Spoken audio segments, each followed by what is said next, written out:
is about to reach out across 100 years.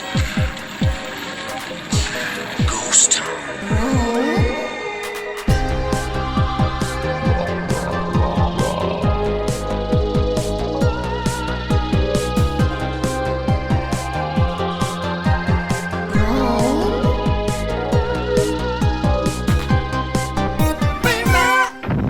Well, hello, my faithful rotters. Welcome back to the podcast that takes a deep dive into the best, worst horror films of the 80s and 90s. I'm Stevie, your VHS veteran. I've had loads of lovely feedback about last week's episode, especially about my guest Tori Allen Martin, or Tori Alemate. And don't worry, she'll certainly be back to continue the festering of her brains soon. I also heard from a bunch of people who watched Chopping Mall for the first time because of the episode, which makes me happier than a pig in shit. If that's all I achieve with this podcast, then I'm happy with that. Plus, all of the Chopping Mall cast probably got sent about 12 cents in royalties, so that's charity, that, people.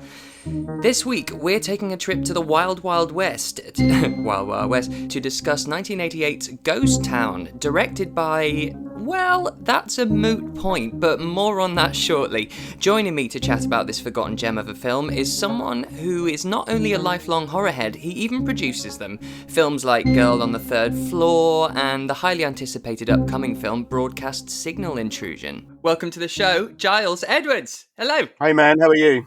I'm very well. How are you? Good. I'm as good as anyone, I guess. In this boring post-COVID chit chat, yada yada yada. Yeah, shit. I mean, I say I'm very well, but you know, we're all coping. It's all good. Exactly. And well, there you go. Then forget all that. Let's just talk about horror because that's what makes me happy. Yeah, exactly. It's what makes us all happy in this town, I think. Yeah. So your relationship with horror, obviously, you're very much involved in producing horror. But how did it all start for you? What is your why horror? I probably couldn't give much of a masterclass on kind of how to get there because it's kind of just sort of happened, really. I guess probably happened through no real result of anything except just always being into it, really. Mm-hmm. You know, from I mean, I wasn't one of these kids who, you know, my mum never showed me Halloween at 3 years old or anything like that. I come to it quite naturally, I think, when I kind of reached teenage years and you know, friends at school, and I naturally gravitated towards stuff that was a bit kind of more dark and perverse and weird. And you know, I'd always kind of liked films, but I found my niche and my groove in the horror realm. Yeah, fairly organically and swiftly. It just the things that I guess were fun for me. You know, kind of that piqued my interest. And you know, I was as much at home with Die Hards and Green Cards and Presumed Innocence and all that kind of stuff that was out at the time. And then on the DTV side, it was, you know, mainlining the Friday the 13th sequels and you know, Charles Band movies as we will talk about and things like that, and going through the kind of the back catalogue of whatever video store at the time happened to be you know, churning the goodies out. Yeah, so very similar. Like that's I think how most of us got there. There wasn't some. I'd love there to be a brilliant story that I could tell. It's incredibly dull. I like the horror films; they were good, and I kept on watching them. You know, it's that kind of thing. Yeah, there wasn't a traumatic catalyst or anything. That's good. No, thankfully. Yeah, and so then you got into making them, right? Because, well, first of all, I must say, I'm hearing so much about Broadcast Signal Intrusion. Good. That's good to hear. If people are talking about it, that's good. That's the whether good, bad, or indifferent. Well, yeah. No, well, it was described to me as creepy as fuck. So I think that's a good little quote. That's lovely. Yeah. It is creepy as fuck. Which is, you know, probably a good alternate title, but not very family friendly. So, I mean, that was the idea. I mean, it's I'll briefly talk about that. It's a horror film in kind of a different way to perhaps, you know, our previous film, Girl on the Third Floor, and a lot of the stuff that I'm kind of involved in with my company now as Ty West movies and The Innkeepers and very traditional kind of straight horror stuff. And this is a little bit more off the beaten path. It's a bit more of a 70s conspiracy thriller vibe meets kind of early Cronenberg with some really freaky, weird shit thrown in as well.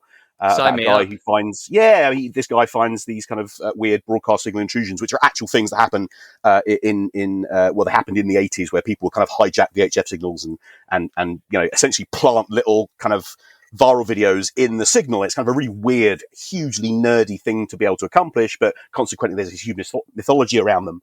And, you know, that has persisted over the years, and that's kind of the starting point for our film. So, creepy as fuck is a great tagline for it. So, And do you know when I'll be able to see it? I mean, sometime this year. I mean, I guess Yeah. it well premiered at South by Southwest, so Yeah. I imagine all the usual places will be, well, with any luck, if they will like it, the usual places will be screening it throughout the year before it gets released at the end of this year. So I guess, yeah, check your Awesome. local festival as and when.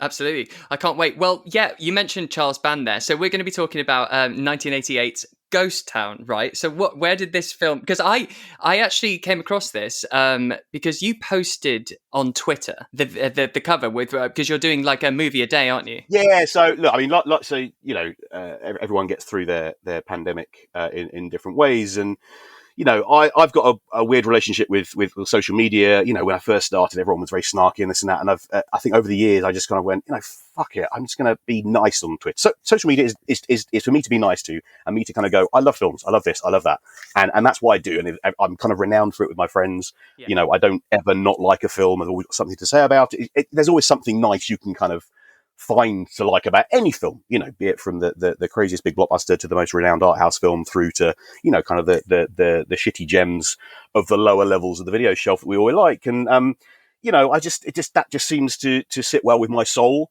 Mm-hmm. And this year I sort of decided, well, look, I'm going to just try and keep a personal, kind of challenge, try and keep it up, just post something a day about a film which I like.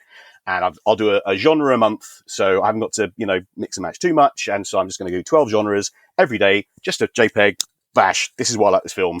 Maybe someone's seen it, maybe they haven't, maybe it's a famous film, maybe it's not. And I was doing Westerns, and I kind of went through all the usual suspects, and, spaghetti Westerns and old kind of, kind of John Wayne things and Bud Bertica things and things like that. And then I was like, well, actually, there's other kind of twisted genre things like horror Westerns and things like that. What's one? And I was like, you know what? Ghost Town's one I love. I've always loved it. It's one of those video covers that kind of leapt out of me from the shelf when I was 13 or 14. It's I think people have seen that image of Jimmy Skaggs with the kind of the light coming through his skull, which isn't in the film actually. No. Or it may have been at some point, but it's just a great image. And it's just, I was like, okay, I'm gonna post this, and it's a little love letter to that small film, and you kind of just pinged on it and went, we should talk about this. Yeah, and I had a very strange experience with this film. Just rewatching it yesterday, so I wasn't sure if I had seen it before, but the cover art looked very familiar, and the stills from the film rang bells. And this has happened to me a lot because, I mean, I spend a hefty amount of my time sifting through 80s horror film information on the internet. So I sometimes can't remember if I've seen the film or if I'm just familiar with its presence because of all that. You've probably seen the trailer a lot, because this was a trailer that was on every single, I think, film between 87 and 88 when it kind of came out. It seemed to be a conventional trailer reel. That and The Abyss were the two trailers on every single tape I rented. Right, So, yeah. And I'm sure this was on all of the Empire and Vestron videos as well. But when I was watching it, I had these bizarre pangs of moments of familiarity. And then there were a couple of moments where I even knew what the next line was. And yet it's not a film that I immediately would say, oh, I've seen that. It was very strange. But as you say, it could be from the trailer, but it felt so familiar. So that added, actually, for me, an extra layer to the creepiness that is actually really well done in the film. I didn't know quite what was going on, and I felt very odd. Look, Charles Band films and Empire films, I think, definitely deliver in terms of generic content, and I don't mean that in a bad way. I mean, they're not ever going to be making a film that's completely outside the box. Their whole shtick is kind of taking great tropes from different genres, sci-fi, weird, wacky horror stuff, exploitation, comedy, whatever, and kind of whacking it in a blender. And, all these films are kind of generally based on an idea by Charles Band. All the posters have that kind of thing. You're like, well, actually, you kind of sit on the toilet coming up with bug people.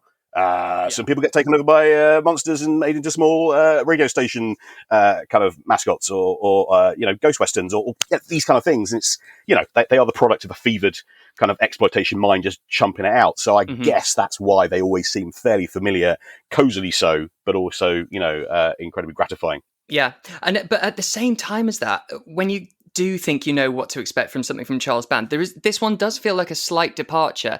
In the way that it's played completely straight. I mean, it's a ghost story with a classic feel, and there's no one-liners. It's a Western in the traditional kind. It would have been a very, very low-key B-movie kind of programmer, I guess they used to call them, kind of Western. It's just a really, we've seen that plot many, many times. Yeah.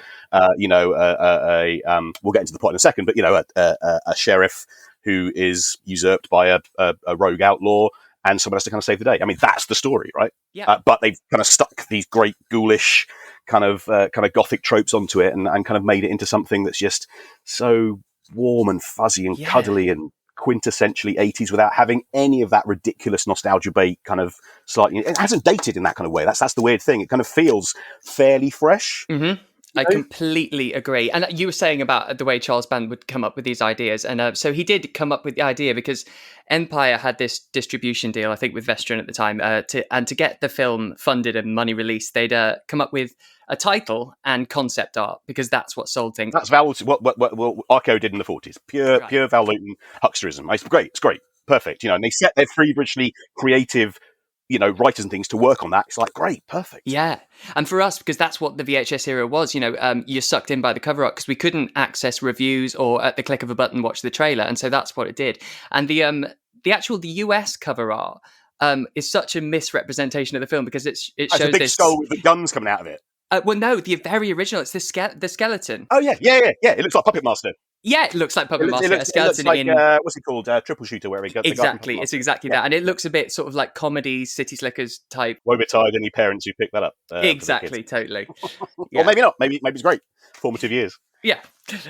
Now, talking about who directed this, now, there's some conflicting things on the internet. Well, you've done research, and I've done research as well. And I found there's... an event called Scalarama that happens every year, which is kind of a load of film festivals and kind of local film groups and cinemas, everything kind of participate in this thing, Scalarama, which is dedicated to the Scala Cinema from London that kind of closed about 25 years ago, and they kind of do a little kind of a mini festival. It's kind of not really aligned anywhere. It's just everyone does at the same time in the calendar year a bunch of stuff. And a few years ago, the Quad Cinema in Derby actually screened Maximum Overdrive and Ghost Town as a double bill, like a retro VHS double bill. And there's a film historian called Darryl Buxton who's written a few kind of books on the 60s and 70s horror films. He did an introduction at this screening. And his introduction apparently says, for Ghost Town, credited director Richard Governor apparently doesn't exist. It's believed that an unnamed Australian director was appointed to shoot the movie, had to work under a pseudonym because it was a non-union shoot. The mysterious Aussie is then says to have diverted wildly from the script and started making up all his ideas on the spot, leading him to being sacked and replaced by the film's experienced cameraman, Mac Ohlberg. It's also believed the movie was never properly finished and the release version is an incomplete work print. So actually, this movie should be fucking terrible. But actually, it's not. Even though it was made by some kind of, allegedly, some kind of Australian madman, picked up by Mac Ohlberg is a brilliant DP, and we'll talk about him in a bit. Again, one of the consummate craftsmen working with Charles Band and Empire. And kind of the movie isn't kind of finished, which there are a few bits in the plot which you may put down to 80 scripting, but actually reading that you go, okay, yeah, it probably wasn't finished maybe. But the fact it's coherent and so cool and fun, it's kind of a testament to how kind of, good, in inverted commas, that the movie is. Well, that actually, I'm glad to hear that because that kind of makes some of the loose ends make a bit more sense for me now. Because I do think the ending is very abrupt and I felt like something was missing. So maybe there was something else there. I don't know. But as you say, this guy, Richard Governor, when you click on his name, he kind of doesn't exist. He did 2 Benny Hill in Australia episodes, apparently sometime in the early 80s or late 70s. That's it. If you look at because his name's Richard Governor or Richard McCarthy, yeah. So it's a pseudonym. Why you'd take your pseudonym as being the same first name, I don't know. Well, yeah. But it's not very clever or great, well thought out pseudonym. But I guess he's just maybe like the Alan Smithy or whatever kind of at the time. Just a guy that stuck his name on stuff. But yeah, two Benny Hill episodes and this is kind of a very strange CV for a legitimate filmmaker. So I guess maybe that is the case. Who knows? Yeah. Wow. See, I like that though. I love this. Is all these 80s films had such mystery. I mean, talking about a couple of weeks ago about the Larry Cohen film, and they're just always shrouded in the stories around the production is much more interesting usually than the actual film. Of course they are. Yeah, I mean, I think that's partly to do with the characters that were involved in the making of this stuff and the conditions under which they were made, and I mean, looking back at 80s horror specifically, in such the boom of the VHS kind of era and the desire for content and but at the same time, coming out of an era when people were making films properly. It was all shot in 35mm. It was there was a proper machine. Whereas now you've got a kind of a proliferation of director VOD stuff and a pipeline churning stuff out where this. I hate to say it because I'm part of the industry, but the democratization of filmmaking is such a good thing on one hand, but such an appalling thing on the other hand, because there's no kind of checks and balances of like, I want to make a film, can I make it? Doesn't matter. I'll just make it, and I make and you kind of it clogs up the kind of the pipeline. Which isn't to say that a lot of the stuff in the 80s was pure gold, absolutely not. But because of the machinations of getting a film made, they tend to be craftsmen doing it. So even if Larry Cohen was churning out some absolute dog toffee that he pulled out of his bottom drawer that morning, there was going to be a modicum of craft to it and a modicum of elegance or gloss to it, even in the most kind of peripheral way in the finished film. And I think this, and Charles Band especially, who was much more of a huckster than Larry Cohen ever was, there was always a kind of a means to an end, even though it was pure product, pure content. He was working with Stuart Gordon and Dennis Paoli and Mac Alberg as a cinematographer and David Schmoller, who kind of directed some of this and came up with the story. There were people there who have really got a cachet amongst horror fans, genuine fans of this kind of cinema, because they actually kind of really lent an inherent quality to this stuff, which is really missing from a lot of exploitation cinema today. Yeah, it was. It's such a lost time in that. I suppose now we do have sort of companies and people that focus mostly on this genre, like Blumhouse or things like that. It just felt so many more risks were taken then, and they just start running before they've even planned anything and just see what happens and just. Well, there was a market for it as well, and that's the thing. You Yeah, could true. make a movie like Ghost Town, which I don't know what the budget for that movie was. Let's say it's $2 million, probably somewhere around that. $2 million today. That's kind of risky if you're making just an independent film or you're chucking out there that's not theatrical, that hasn't got you make it to throw it out there. It has to be good to recoup that kind of money. Yeah. Back then, VHS money, TV sales, all that kind of stuff, that was kind of easy product to recoup funds from. And that's why Empire would release 2, 3, 4, 5 of these films every year. Bam, bam, bam. Yeah. I've got an idea, says Charles Band. I'll go and make it. 6 months later, the movie's out. Brilliant. That doesn't really exist anymore unless you're Blumhouse, where you're working with a studio like Universal who can put this stuff out if you nail it to the right level, and you're working with the best writers and technicians and directors out there. And that's what it has to be now, rather than this is a pretty good movie with a great cover. Let's get it into Let's see what happens. Whichever VHS kind of store's doing it. I mean, that's a lost time, really. Yeah, it really is. And something I've made a podcast about that time. I'm that nostalgic about it. So exactly. So yeah, Ghost Town then. I don't know how many, I can't assume for everyone, but that many people really know about it, because distribution-wise, you can get it. 88 films have popped out on Blu-ray now. They're doing God's work, those guys, bringing a lot of the Charles Band films kind of back to life, I think, in ridiculously good-looking versions, well, I have to say. It's, right. It's a weird thing. It's like when people think of the Texas Chainsaw Massacre, it's this kind of grainy 16mm film, but when you actually look at it on a beautiful restored Blu-ray, there was a quality to these films, like I say, which today doesn't get really made, because these were experienced technicians making things on 35mm, in proper locations with these things look great if you see them in the right condition. Of course, it just wasn't picked up then. You couldn't pick it up as much. Yeah, of course. So yeah, for anyone who hasn't seen it, what's a sort of rundown of the synopsis of Ghost Town? Okay, so I kind of wrote some brief notes on this. Basically, the synopsis, as it stands, a lady called Kate is driving through an Arizona desert on her way to a wedding. Although weirdly, it looks like she's leaving a wedding. I don't know if maybe this is something to do with the. I thought she was a runaway bride. That's what I assumed. Yeah, it looked like a runaway bride. But when our sheriff hero meets his boss, he says, "Oh, okay, she disappeared. She was on her way to a wedding." And you're like, right, really? Okay, but yeah, she looks very kind of flustered for someone whose big day is upon her. But she's running away or going to a wedding, whatever it is, and a sandstorm basically sweeps up around her in her on her desert highway, and something drags her into the dust. Dun, dun, dun, cold open. Then Sheriff Langley is tasked by his boss to investigate the disappearance of Kate, and comes upon an abandoned car, and almost immediately he's caught up in the same kind of sandstorm phenomena. He hears these galloping hooves. Suddenly a cowboy comes out of nowhere, shoots up his car, it explodes. He's like, what the fuck? As you would be. And he ends up finding himself in this desert town. It's like a proper Western frontier desert town. Populated not just a crazy, crappy cosplay event. It's a real, legitimate town. He's back in the 1800s. And he finds himself in this town called Cruz del Diablo, which, Spanish fans will know means Devil's Cross. It's a great generic name for kind of a town. And the dead sheriff of this town kind of rises from the ground, tells Sheriff Langley he must avenge the town because a man called Devlin has taken it over and wants to presumably be the sheriff. I don't know. His reasons are not made clear. And Kate, wouldn't you know it, is the spitting image of a lady who used to work in the saloon who Devlin likes, and that's why she's been taken. That's the story. It's pretty much as generic as possible. But it works. Mayhem ensues. Mayhem ensues. It's great. It's great. It's a lovely, simple setup for a lot of really kind of joyful, nostalgic, waxing lyrical of Western iconography. I mean, it kind of came out at just that time when neo-westerns were kind of in vogue. So the Long Riders, Walter Hill's film, came out a few years previously. Near Dark had just come out.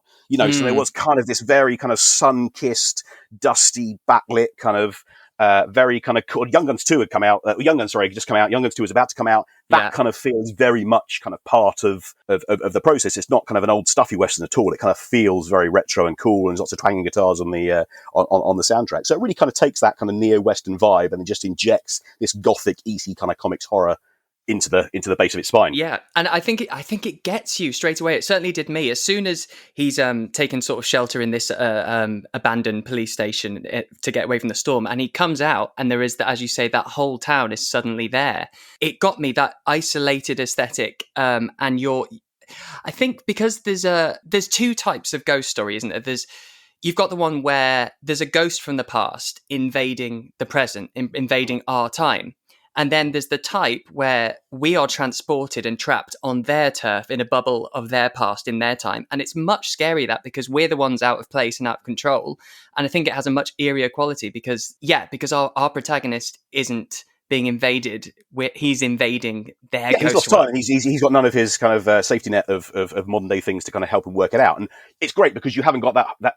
What I like about this bit of the genre is it hasn't got that weird thing in modern day horror films where something weird, alien or past or history, then comes to invade the future, and you've got all these nonplussed cops kind of thinking, are they crazy? Are they going to be committed? Are they going to do that? You must be, all this kind of asking, hallucinating stuff. You kind of go back, and the whole thing is you've got no one to bounce off of am I going completely crazy? And it's Mark Twain, right? It's Connecticut Yankee and the Call to King Arthur, but it's that. Not to make it sound like it's much more literate than it actually is, but and it's a couple of years later, Jill Sholem was in a version of the Phantom of the Opera, which does the same thing, where she gets a knock on the head and she goes back into the 1800s and becomes kind of caught up in that story, and it just kind of takes away a lot of the problems that inherent in horror films of why doesn't he call someone, why doesn't he tell someone, why doesn't he do this? It's just he's stuck. And you have this kind of slight existential crisis as well, and he has to kind of work it out. I mean, I have to say, this guy works it out and is pretty cool with it fairly quickly. Yeah. I mean, within about 20 minutes, he shags a ghost. That was problematic for me. Tells him a very, very sad story about how she's had a horrible life, and he immediately jumps into bed with her. Yeah, okay, fine.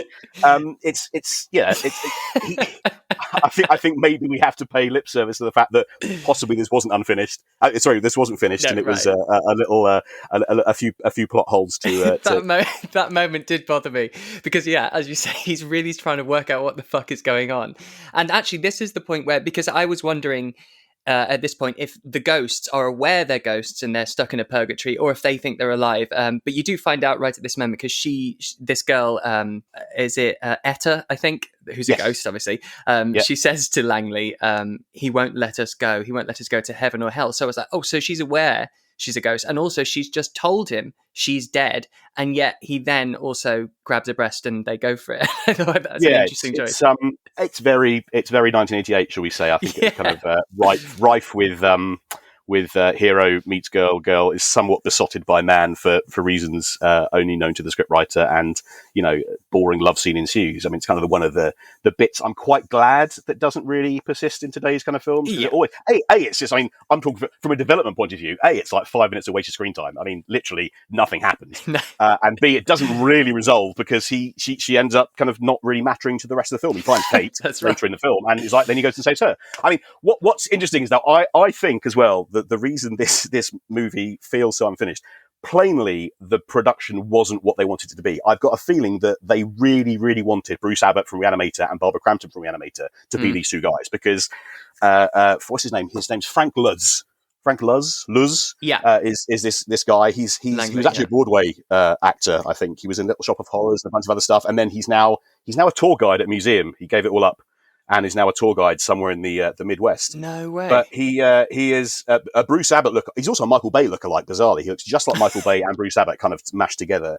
And Catherine Hickland, who plays Kate, she was I think she was on One Life to Live, or one of those soap operas. Right. Oh, right.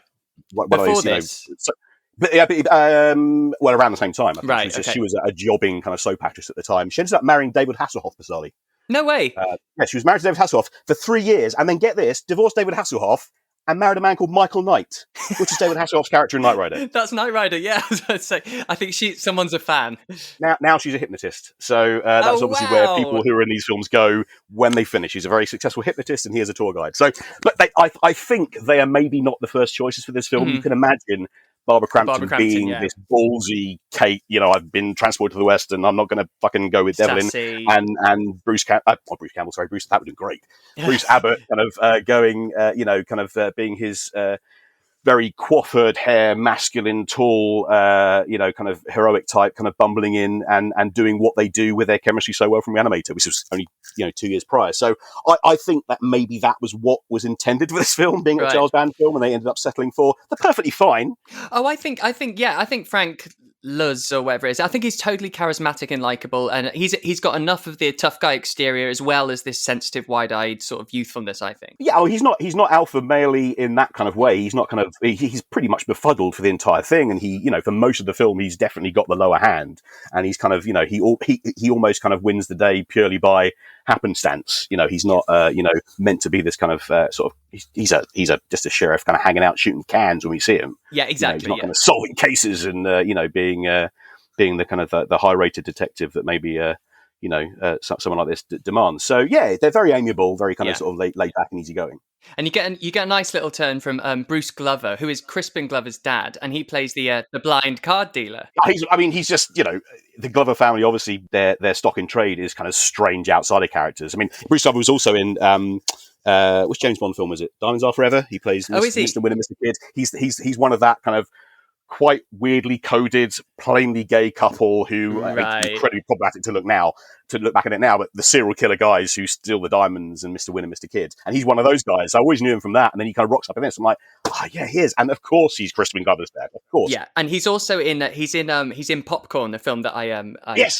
Oh yeah. So good. Yeah. And he's true character actor. I mean, that's what's missing from films nowadays. Films nowadays. Listen to me, I'm an old man. But I think character actors who again were steeped in the craft of acting, and they absolutely were probably slumming it a bit in these kind of films. Mm-hmm. But what they bring to it in the way that guest stars in Murder, She Wrote or Columbo, whatever like that, they would kind of do this thing and be like, yeah, man, that's acting. I mean, he's a blind sidekick who gets, it's like, it's not a part of any gravitas, but he absolutely nails it. And you totally believe that he's this weird blind sidekick. It's great. And as I said before, everyone really commits. It's played so straight, and that is what absolutely works. And then we've got to talk about our evil villain, Devlin, played by Jimmy F. Skaggs. Devlin. See what they did there? Devlin. Very clever. Get it? It's very clever. Very clever. Jimmy F. Skaggs, who's totally in that tradition of Richard Lynch, Billy Drago, David Patrick Kelly, those kind of grizzled. He actually played one of the drug dealers at the beginning of Lethal Weapon, with the kind of the mullet. Oh, really? He's just that kind of very twitchy, kind of a bad guy from the 80s, without being over the top about it. He's just, he's just kind of scuzzy and a little bit, he just looks wrong, and he looks villainous, and he absolutely kind of falls into this part. And he's a really great character. It's wonderful, and they do really well of setting him up. You'll just see silhouetted, because he's always in this sort of black cowboy gear, isn't it? And you see him silhouetted. Yeah, totally. And it's just, I just think it's so well done. And also, before you really get a reveal of him, the townsfolk, they build his character up, so you're expecting this evil guy. But then he comes in with a mask on, and he's kind of, he just looks like Invisible Man or Phantom of the Opera, and then he kind of pulls it off. And he's got a cheek that's he's got an obliterated. entry wound and an exit wound through each cheek. But also when when he, because obviously he's walking around in a mask that's obviously to keep the dust out and also for this great reveal. But at the moment, I didn't even bat an eyelid to him wearing a mask in the current climate. It was so weird. yeah, exactly. Pre-COVID. It just looks so normal.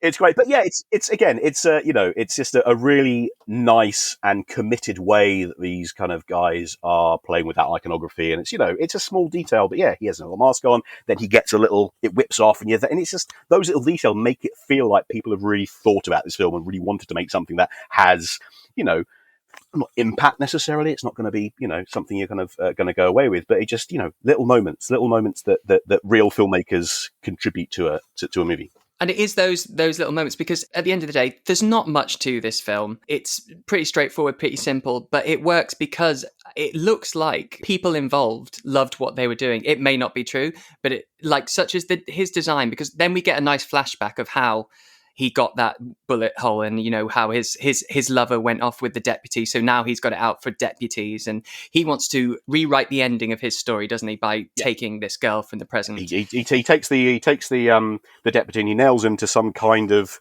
like a windmill sail wheel kind of thing, which I think was a thing in Westerns as well. There's a film called Duel at Diabolo with Dennis Weaver, which has an awful scene at the end of that where Dennis Weaver is attached to one of these things over a fireplace, kind of crucified in this thing. It's obviously a thing from Western stories and iconography, but it's great. They nail this guy to the sail, and then he goes to town, but some of the townsfolk try and kind of rise up against him, and he gets this lovely bullet hole that goes right through one cheek and out the other. And it's the effects work is by a guy called John Carl Buechler, who is one of the great 80s prosthetic guys. And also Buechler also directed, didn't he? Troll. Yeah, it was Troll. That was what it was. Yeah, he directed Troll, and I mean he died a few years ago, but he did the effects on Hatchet recently. That was his kind of sort of last. Oh wow, the Adam Green, great series. But he did all his company MMI did Reanimator and From Beyond, and he was one of the big kind of creature effects guys around them, which is kind of one of the reasons I got into horror movies at the same time. I was listening to your episode with Auntie Head actually recently, and you were saying how you wanted to be an effects artist, and that was my entry as well. I was terrible at drawing, so I could never ever kind of pursue it, but I always gravitated towards those guys. So if it was John Carl Buechler or Savini or K&B or Mark Shostrom or Everett Burrell and John Vulich or those kind of guys in the credits who always had, pre-credits names rather than kind of, I was like, exactly. Great, it's going to be something. It's going to be something here. And, this one has them in, I think, to a lesser degree than a lot of the Empire Pictures. Is not an effects extravaganza, but the ones that are there are really great. They're really used well, and it gives it a visceralness.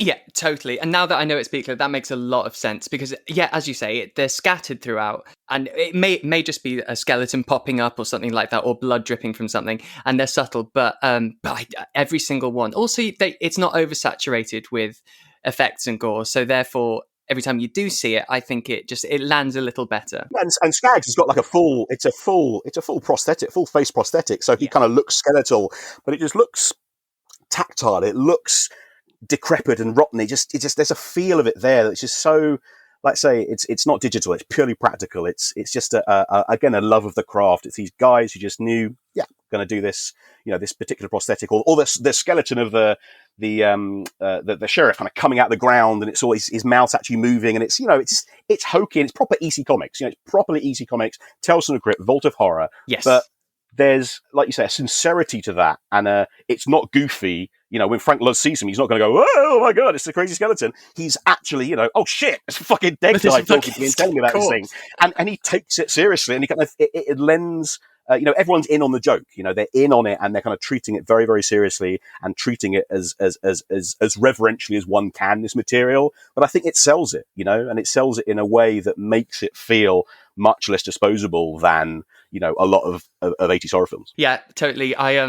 I'm a big fan of this film, and I can't wait to introduce more people to it. I'm hoping this episode will actually get people out there. Maybe I should contact 88 Films and get Maybe you should. Like I say, Mac Alberg, who shot this movie, was one of the great horror cinematographers of this decade. He's a Danish guy. He was like 54 or 55 by the time he did this film, early 50s when he did Reanimator and From Beyond. Mm-hmm. He was Stuart Gordon's DP basically. And, you look at something like From Beyond especially, which is this incredible phantasmagoria of kind of light and neon, and it's the work of a proper craftsman. And Macabre, he's a Danish cinematographer, so he used to do kind of softcore erotica and stuff like that. He wasn't working with Bergman or anyone. Didn't they all though? All the good ones. I'm sure, yeah. But he comes from it, from a real aesthetic craft. I mean, it's no kind of wonder that he was given the job of taking over directing, when this fictitious Australian guy kind of ran off, because he could just do it, and he could shoot a movie as a movie, no matter the budget limitations. I mean, they're shooting on location. They weren't kind of in the studio controlled thing. Most of Charles Band's films were shot in his castle in Rome or somewhere Italy, over there. He had kind of Italian roots. So this one was actually shot in a proper film studio in Arizona, where Rio Bravo was shot. And right, the shots here. What was it? 310 to Yuma, Rio Bravo, Winchester 73, Gunfight at the OK Corral, Tombstone, the Kurt Russell movie, Quick and the Dead, Three Amigos, Outlaw Josie Wells, Young Guns 3. They were all shot in this proper bespoke Arizona town called Tucson Studios. So it kind of the verisimilitude of that really kind of lends this movie some weight, and it's kind of why it looks so great, I think. That makes a lot of sense, because when I wasn't sure, knowing it was Empire, I thought this can't be Italy. This doesn't feel like it is Italy, but that makes a lot more sense that it was Empire Films, but not on their big lot in Rome. So it was in Tucson, right? So yeah, it's I think for me, the reason why I like it, as opposed to I kind of gravitate towards the Empire pictures, as opposed to maybe slightly more goofy kind of traditionally 80s style kind of horror. It's funny when people make their retro 80s movies now, they kind of always gear towards probably maybe the lower end of the Charles Band type things, like Slimeball, Sorority Babes at the Slimeball Bolorama, or those kind of sort of TNA kind of things. Those kind of things. They never kind of gravitate towards the slightly more. I'm not going to. I hate to say realistic. They're not realistic any stretch of the imagination, but Puppet Master and Reanimator and From Beyond, like we've both said, there's a sincerity to those things which I think is tricky to pull off if you're kind of proper filmmakers. They're riding a fine line between kind of abject embarrassment and pulling something off which is really charming and strange and weird, but appealing to the right audience. And I think it's a very difficult trick to pull off, which is why a lot of filmmakers today don't go for that. They kind of go for the slightly more hokey, weird, kind of sort of neon-inflected synth score kind of aesthetic. Whereas, these films are kind of coming out of that tradition of The Car. There's a great a film called The Car with James Brolin from the 70s, which is another great desert movie. Tremors, Ride with the Devil, Duel, The Bite. I don't know if you've seen The Bite with Jill Scholler. The desert set kind of horrors, and there's a feeling to them which kind of feels kind of classical and mythological, it's a tactility to them that kind of I've always been kind of drawn to, I think, and it's just I just love them, man. I love them. It didn't feel like it was anything new, but that really didn't matter to me or hinder my enjoyment at all, because and then you have this, it's going to end up in a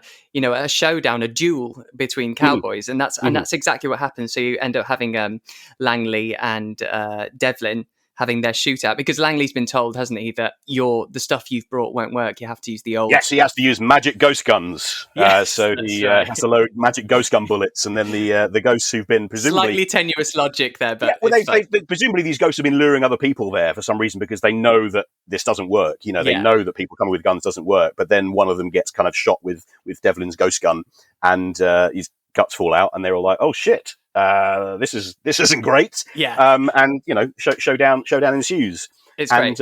It's very simple. It's very modest, I think, in its aims and ambitions. But because it kind of blends these genres and it really does blend them well. It's a proper Western. It's not a horror film that happens to be set in the Cowboy West.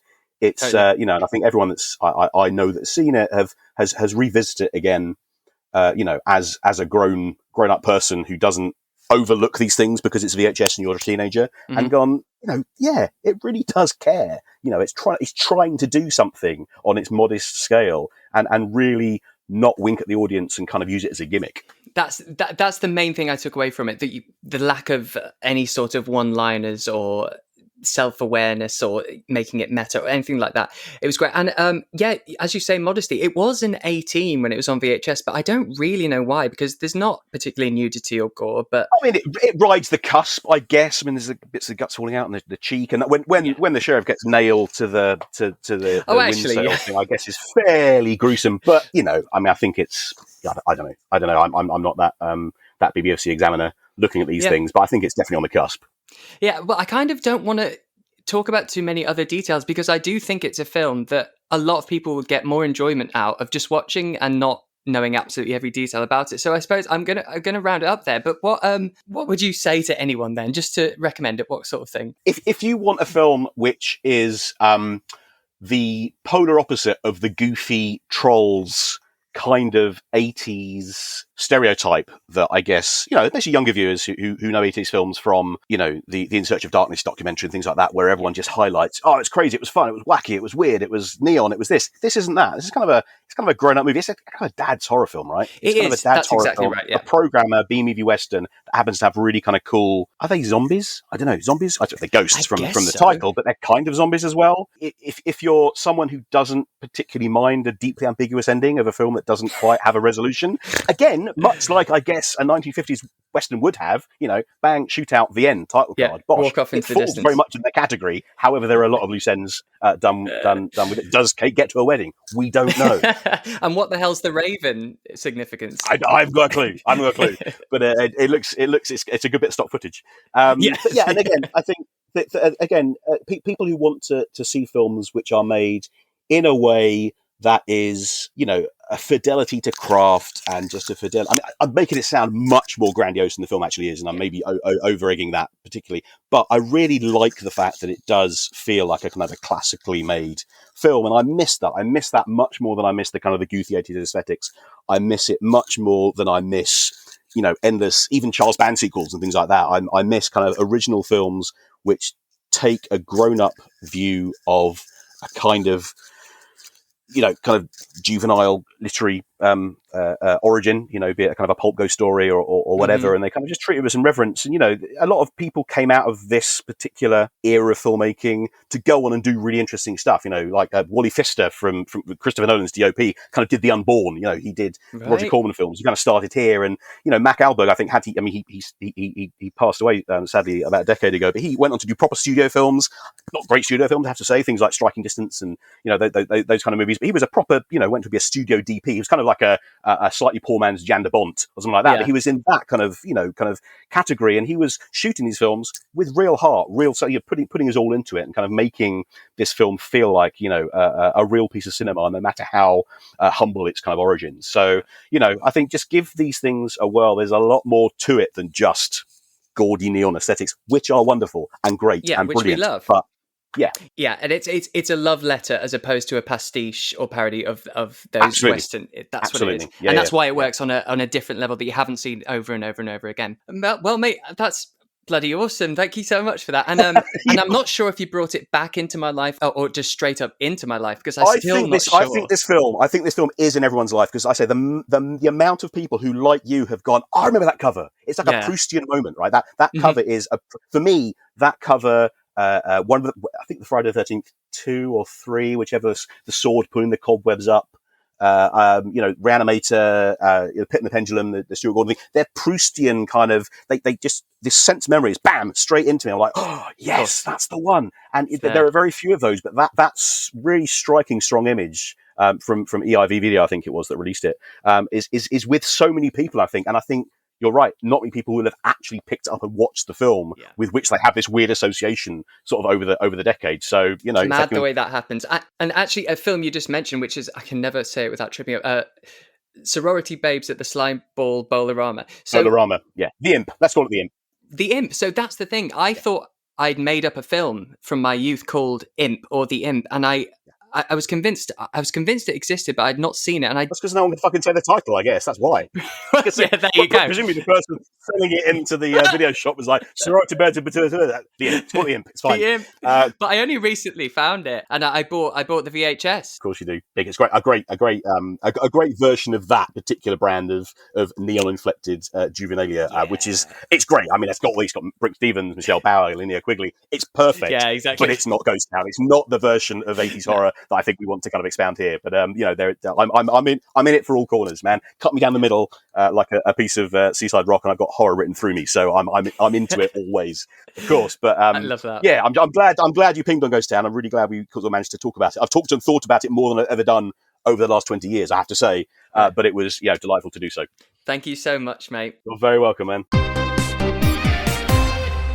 Et voila. Thank you so much, Giles Edwards, for sharing your awesome VHS brain with us. If you want to find Giles on the socials, then check out the episode notes for links. You can also find us there, of course. On Twitter and Letterboxd, it's Stevie's Brain Rot. On Instagram, it's Brain Rot Pod. There's a Facebook group, just search for Brain Rot Pod. And we're having a lot of fun in there, chatting about all our favourite trashy 80s movies. If you'd like to support the show and sponsor an episode and get access to bonus episodes and some merch, then head to patreon.com/Stevie's Brain Rot.